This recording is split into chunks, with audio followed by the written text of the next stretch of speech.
Dia 29 de outubro ocorreu um evento na Casa da Cultura, com o tema Quando o Jogo Vira Vício. Tivemos a presença dos palestrantes psiquiatra infantil Marcos Gula e o advogado Wellington Santos. Gente, boa noite. Primeiro eu quero agradecer o convite, né? E é muito interessante essa união da educação com a saúde. Eu sou muito fã disso. A criança é nossa, a criança não é da saúde, a criança não é só da educação. A criança é nossa.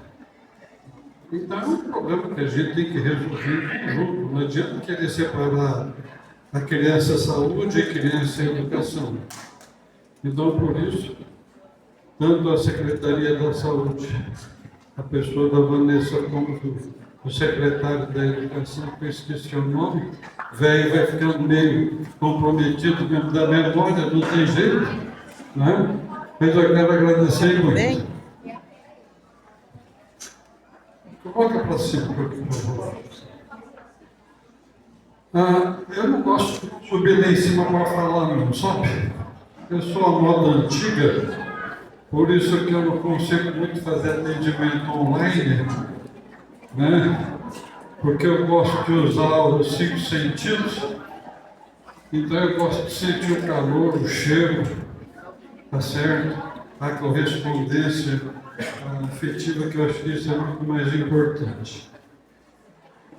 Mas eu vou começar contando uma historinha para vocês. Bom, em primeiro lugar, tudo que foi dito aqui é de relevância e importância, principalmente porque a dependência química ou de internet ou de tela é tudo igual, tá certo? Sobre o aspecto de comprometimento que isso pode causar ao indivíduo. Não adianta querer separar, porque é bobagem. Então, o assunto é extremamente relevante e muito complicado. Falaram muito em fazer o diagnóstico precoce, é prevenção nada. Acho que eu vou escrever em vermelho porque aparece mais.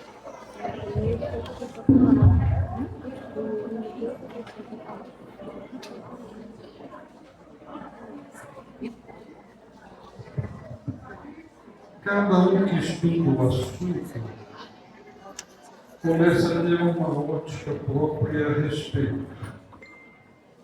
E é um assunto extremamente vasto, amplo, né? E complicado. Por exemplo, vou te dizer aqui um caso real que eu atendi essa semana. Um garotinho de 7 anos chegou para outro garoto de 6 anos. Você vê?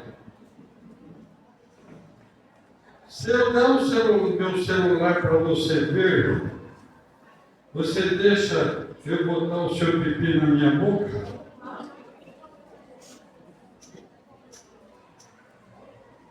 De 7 anos. 6 anos. O de 7, o de 6. Se eu deixar você ver o meu celular, você deixa eu colocar minha boca no seu pipi? E deixou. E aí? Essa criança de 6 anos mudou de comportamento.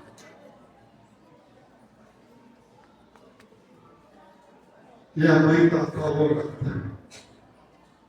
Porque ele gostou. E por que ele não vai gostar? A sensação é prazerosa.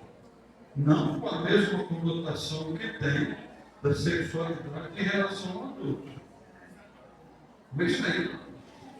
E agora, a mãe não pode tomar mais banho descuidada. Não pode se trocar de roupa. de tirar a roupa de maneira descuidada, porque vira e mexe, ela pega ele por lá que anda para ver a pelada. Agora, ele está abordando os meninos na escola, se insinuando uma professora inclusive.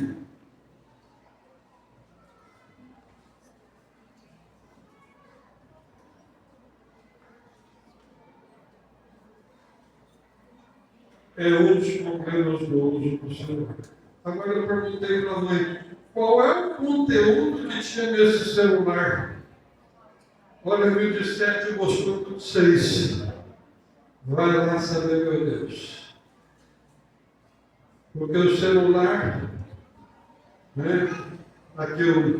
Quem tem mais de 60 anos, lembra-se que a educação sexual era na base do catecismo. Lembra do catecismo? Então, não lembra? Isso. Hoje está no celular, sexo explícito a qualquer hora do dia ou da noite. Né? Agora, o que dizer para essa criança? Que sexo é feio, é proibido, é nojento, é porco, é imundo? Eu não sei como sair dessa. Sinceridade. Vai ser assunto para a psicóloga por muito tempo. Vai dar remédio para essa criança?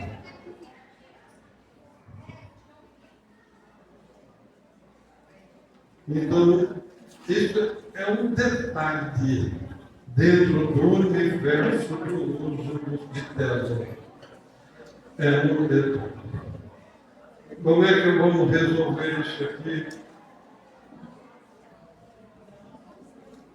Vai ser com essa técnica.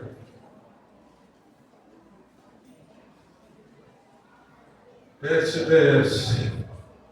Só Deus sabe. Como é que você vai?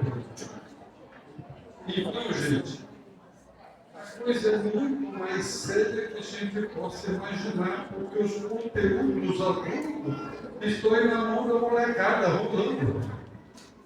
A qualquer dia e a qualquer hora. E assim vai por diante. Muito complicado.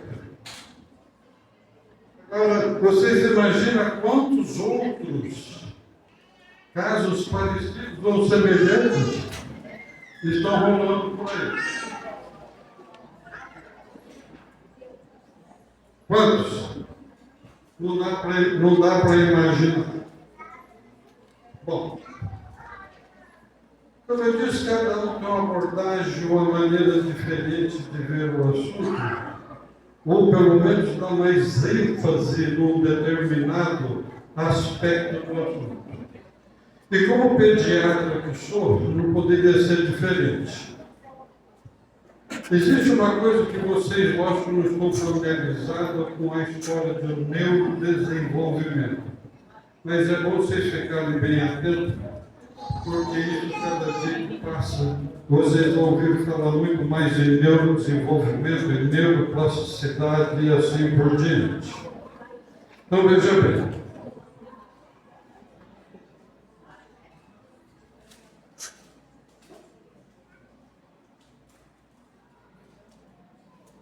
Na vida intrauterina, a criança sofre as consequências da gravidez.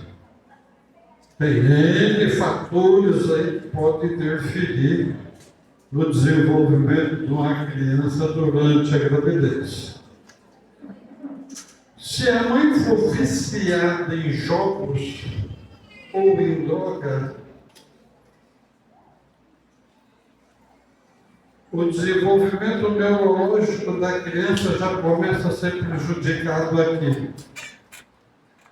Porque na nossa evolução natural, nós temos 3 fases importantes que a gente chama do neurodesenvolvimento, que são as podas neurológicas. A primeira poda neurológica acontece dentro da vida intrauterina. Nós temos alguns trilhões de neurônios e nascemos com bilhões. Então, dependendo do que a gente o que acontecer aqui já começa o prejuízo. Né? Aí a criança nasce.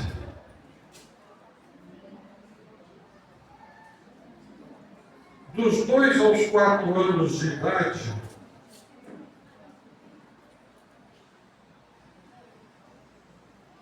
existe a segunda poda neurológica. Mas o que é isso, afinal de contas? O que é essa poda neurológica? Acontece o seguinte: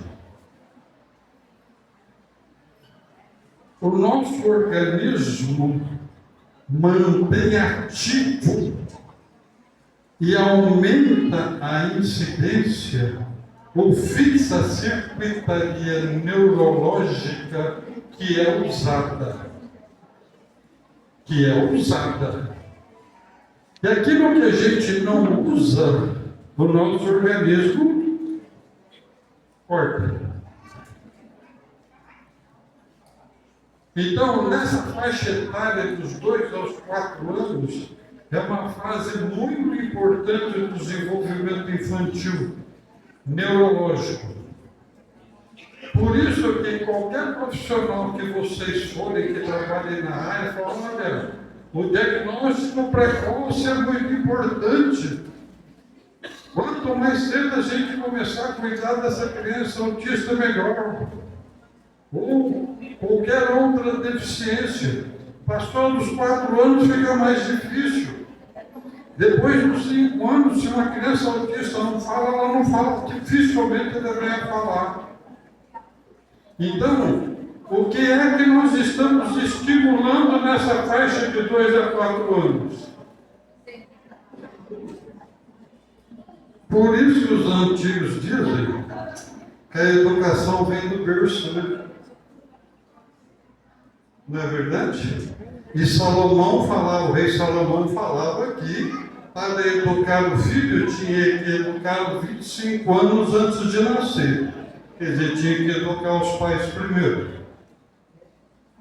Agora, se essas crianças estão com o celular na mão dessa fase, que circuitaria que nós vamos estar estimulando? Nós vamos dando a circuitaria da gratificação rápida do jogo, de imediatismo, em detrimento de outros circuitos relacionados com regras, limites e educação, que é a nossa cognição social. Então, por isso que nessa fase, a criança é mais agressiva, mais impulsiva do que na adolescência.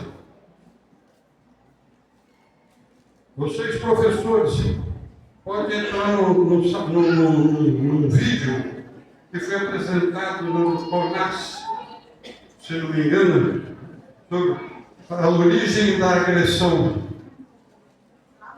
que é um vídeo que um psiquiatra forense queria entender por que o indivíduo se tornava um criminoso irrecuperável. Então ele acompanhou mais de 1.000 crianças desde o nascimento e observando o comportamento.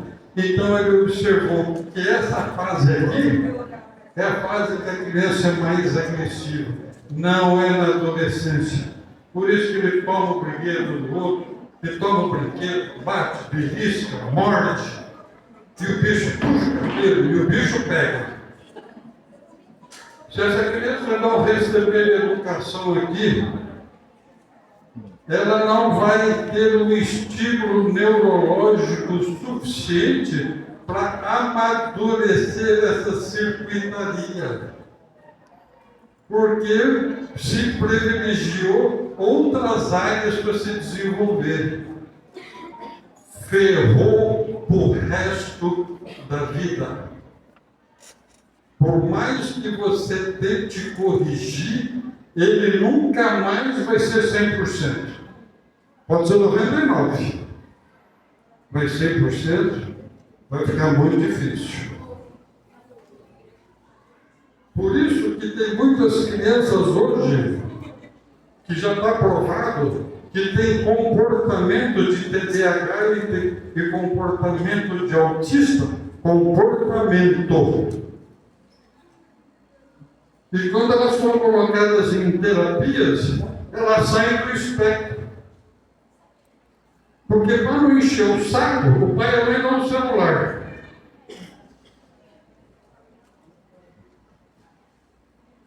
Então ela fica o dia inteiro no celular. E aí? Muito bem. Depois de uma idade mais ou menos aproximadamente 12 anos, começa uma nova poda neurológica, que vai ter mais ou menos aproximadamente 25 anos de idade. Gozado, né? A maioridade não é depois nessa idade. Coincidência interessante, né? 21 anos, daí para frente. E nessa fase aqui, então, da adolescência, que eles são chamados, são os aborrecentes, é a mesma coisa. Se esse adolescente entrar em contato com droga, qualquer droga,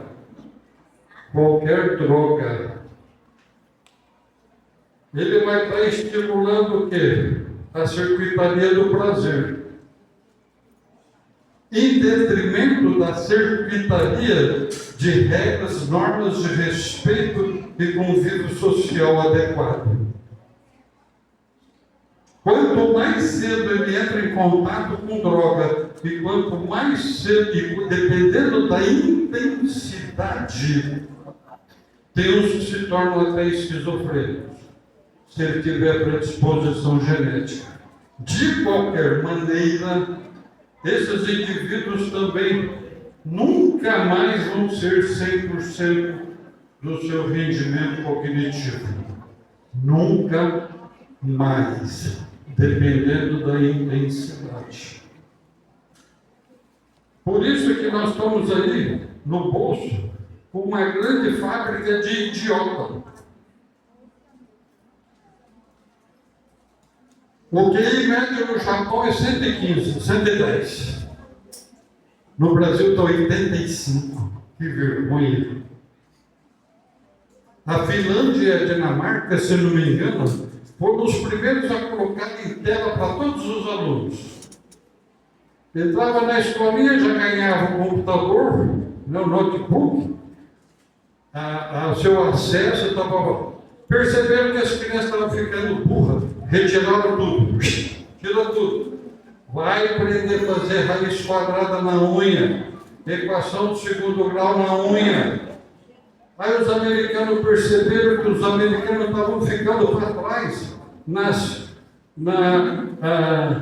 não nos campeonatos, nas disputas por vagas. Você falou, o que está acontecendo? Foram ver, eles tinham tirado a tela. Então o indivíduo está passando todo mundo para trás. Coisa de primeiro mundo é coisa séria. Então, veja bem, o que é que nos faz aprender, o que é que nos faz viciar? É a sensação do prazer. E nessa história na sensação do prazer, existe um troço chamado dopamina, que é um hormônio que o nosso organismo produz quando a gente tem alguma sensação de prazer. Se a gente ouve uma notícia boa, a gente tem uma descarga de dopamina. Né? Vou botar aqui embaixo. Então, descarga. Né? Se as mulheres encontram um namorado e tal, dão um beijinho, abraço, opa, carregou um pouquinho mais de dopamina. Chocolate, dopamina, uma refeição, delícia, orgasmo. Opa, carrega bem. Descarrega bem a dopamina. Legal. Por isso que quem começa não para, né? Ou às vezes até cria vício. Cocaína. Não é nem sim. As anfetaminas, então, fogem do gráfico. Por isso é que eu não consegui entender, né? Eu trabalhei no CAP Sal e Drogas, perguntei para o independente químico. Naquela época, a Juliana Paz estava deslumbrante, né? Linda, maravilhosa, como sempre. Eu falei para ele assim, se eu colocar a Juliana Paz inteiro para você e uma pedra, o que você faz? A gente nem olha para ela, vai direto na pedra. Aí eu falei, caramba, que diabo é esse? Aí ele falou, doutor, o senhor nunca quer experimentar. O senhor pode viciar na primeira vez. Aí um dia assistindo uma reportagem de uma doutora, dessas que tem esses currículos que parecem uma bíblia de tão grande. Então eu vi um vídeo e ela estava explicando a descarga de dopamina no nosso cotidiano. Então ela mostrou que a cocaína tinha uma descarga muito maior do que um orgasmo. Aí eu entendi o que o dependente químico me falou. Por que o dependente químico larga a sexualidade dele e vai atrás da droga?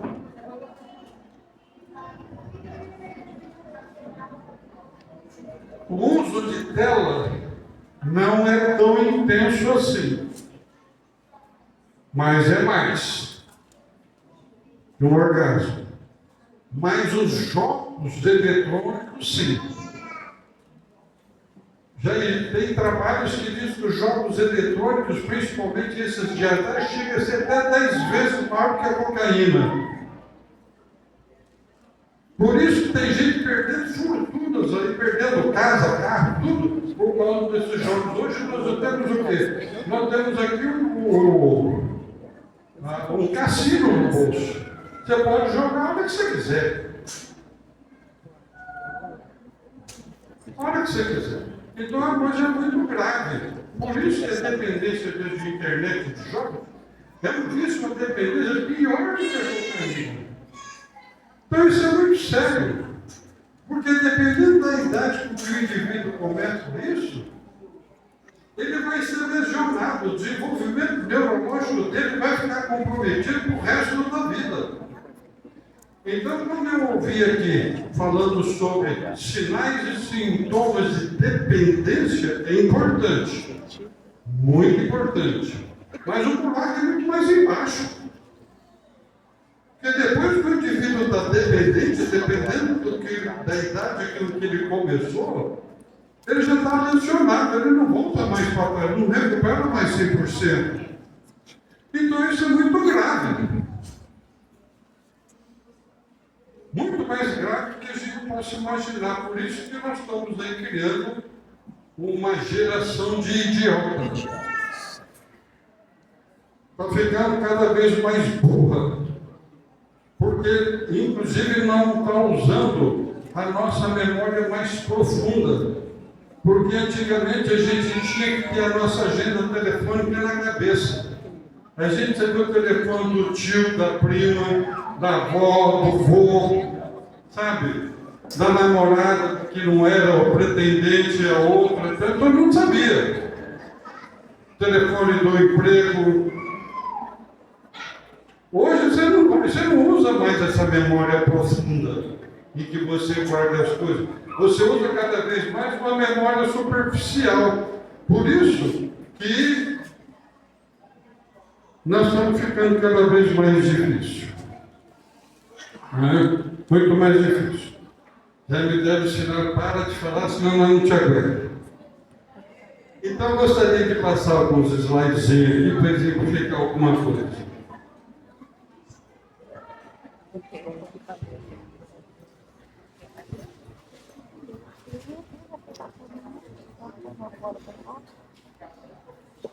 Muito bem.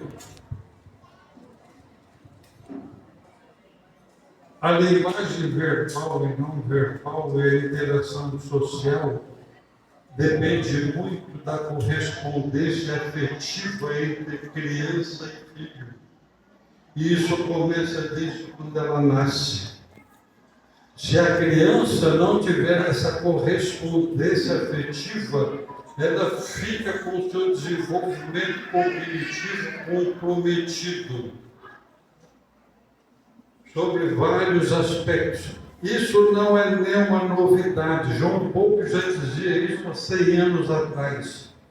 E hoje, muitas dessas crianças podem ser vistas como autistas, porque ela não desenvolveu a cognição social, não desenvolveu a linguagem verbal e não verbal de maneira adequada. Porque ela vai para a creche. A mãe hoje precisa trabalhar e dá tempo uma professora para quantas crianças?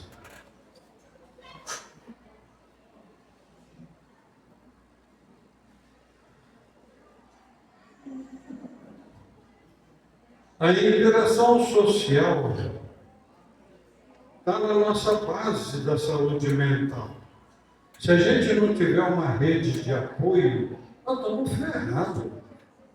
Nós somos afetivamente dependentes desde o dia que nós nascemos. Só muda característica. Quando a gente, na primeira infância, a gente precisa do afeto e do carinho da mãe. Até uma certa idade. Na adolescência muda. Começa a ter a necessidade da correspondência afetiva do grupo. Por isso que eles têm que fazer parte de um grupo, ele tem que se sentir pertencente a um grupo. E isso, quando entra a droga no meio desse grupo, lascou tudo. Porque aí a grande maioria passa a ser viciado. Depois, na idade mais adulta, nós dependemos do nosso parceiro sexual, seja o casal hétero ou homo, não importa. Nós precisamos dessa correspondência afetiva. Depois, quando a sexualidade deixa de ser importante na nossa vida, então nós precisamos da correspondência afetiva da família. Não só da própria esposa, mas como também dos filhos, dos netos, assim por diante. Por isso que a família é a base fundamental para que a gente tenha uma vida mental saudável. Sem isso a gente não consegue.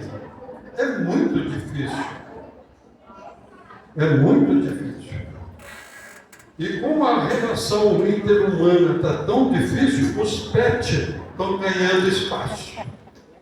Tem mais pet humanizado do que gente.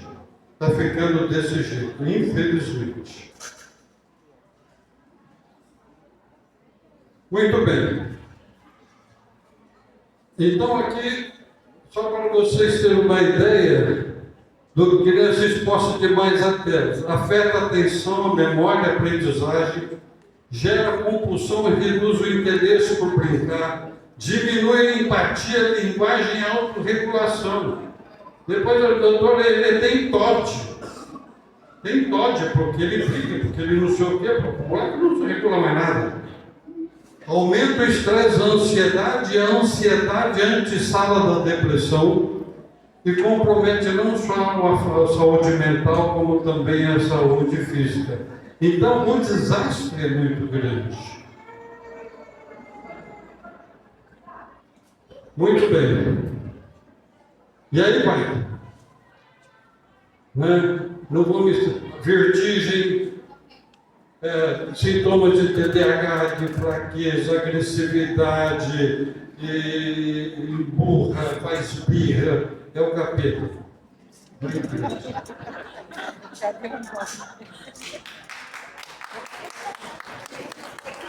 A criança é o cabeça, não é o adulto que deu o celular para ele. Tem mãe, doutor, o que eu faço? Vai martelada. Pega essa desgraça e joga fora. Se a senhora não consegue controlar, mas a criança espera que a criança controla. Dá uma martelada, né? Joga isso fora. Mas eu não aguento, então eu não reclamo. Bom, estudo revela que crianças que têm o celular antes dos 13 anos, que já foi dito aqui, enfrentam sérios riscos para a saúde mental. E assim vai. E eu já disse aqui para vocês por quê. Porque interfere no desenvolvimento neurológico da criança, desde pequeno. É como qualquer outro vício, isso é complicado. Quais as diferenças entre vícios, entre drogas e celular? Vício em drogas e vício em celular. Bom, em vício em celular, presta bem atenção, ele não colocou jogos via internet. Porque quando você coloca jogos via internet, aí a coisa fica igual ou pior do que a cocaína. Tá? Vamos lá. Sinais de alerta: cansaço, estresse, dor no corpo, dor de cabeça, desconforto nos olhos, hábitos alimentares desordenados. Tem um monte de moleque obeso e com problema de coluna, irritabilidade, agressividade, ansiedade, sono interrompido de baixa qualidade, falta de concentração, sensação de pouca produtividade, oscilação emocional e depressão, sono interrompido.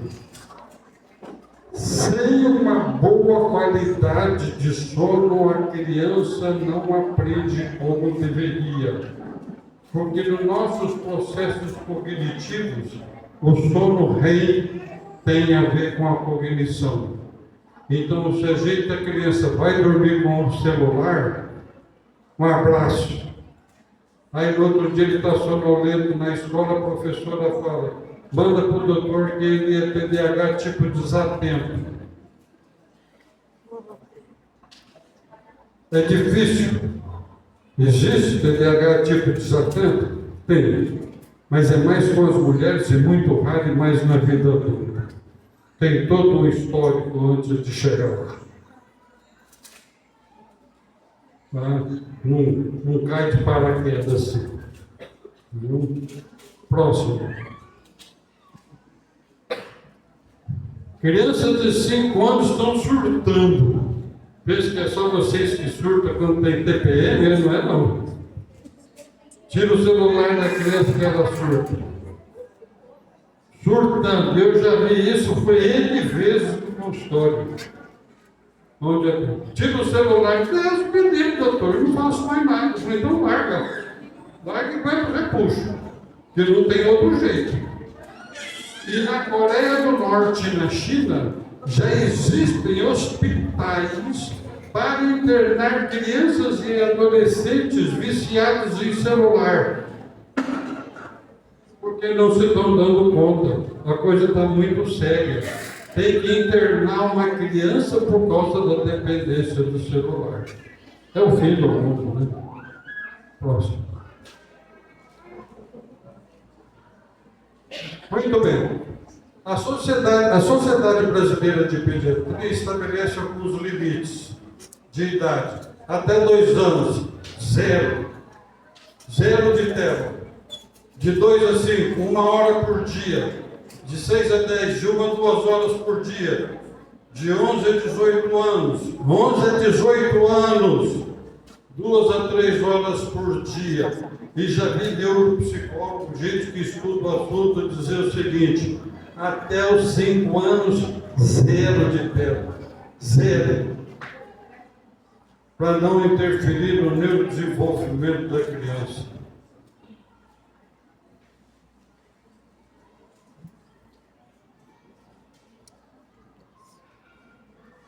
Aqui a poda neurológica que eu falei para vocês, antes da poda e depois da poda. Então diminui o número de neurônios. Agora quem é que fica? Fica aquele que é estimulado. E o que você está estimulando com as crianças? Com o celular? O vício, a dependência, a necessidade de satisfação imediata. Está lascado.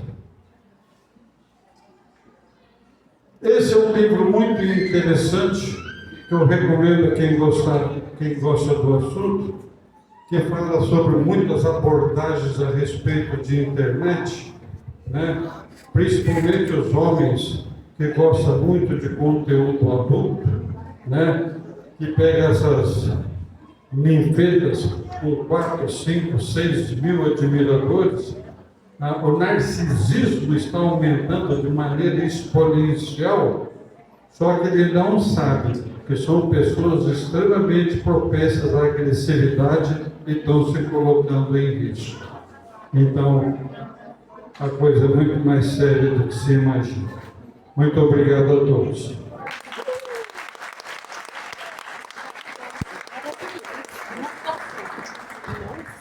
Alguma pergunta, pessoal? Alguém quer fazer alguma pergunta? Muito bom. Enquanto o Dr. Lula estava falando, eu lembrei de um dado, que assim, quando a gente vai na escola, então assim, aluninhos de 13 anos, eu lembro que antigamente, na minha época, né, se chegava numa banca de revista, alguém conseguia ver a revista da Playboy lá na frente para vender? Ela ficava lá no fundão, ninguém via. E aí, pasme, todas as salas que a gente já passou até agora, eu não sei nem que site é esse, Zacarias, mas todos os meninos da sala sabem. 13 anos, tá, gente? E aí eu peço para vocês investigarem no Google o que vai fazer essas crianças ao longo do tempo aí, né? Se estimulando. Existem sites que você pode controlar o acesso do seu filho às redes sociais. Isso é bastante interessante e isso é protetor do filho. Vocês, se não se esqueça que há pouco tempo atrás, quantas crianças se mataram por causa da baleia azul?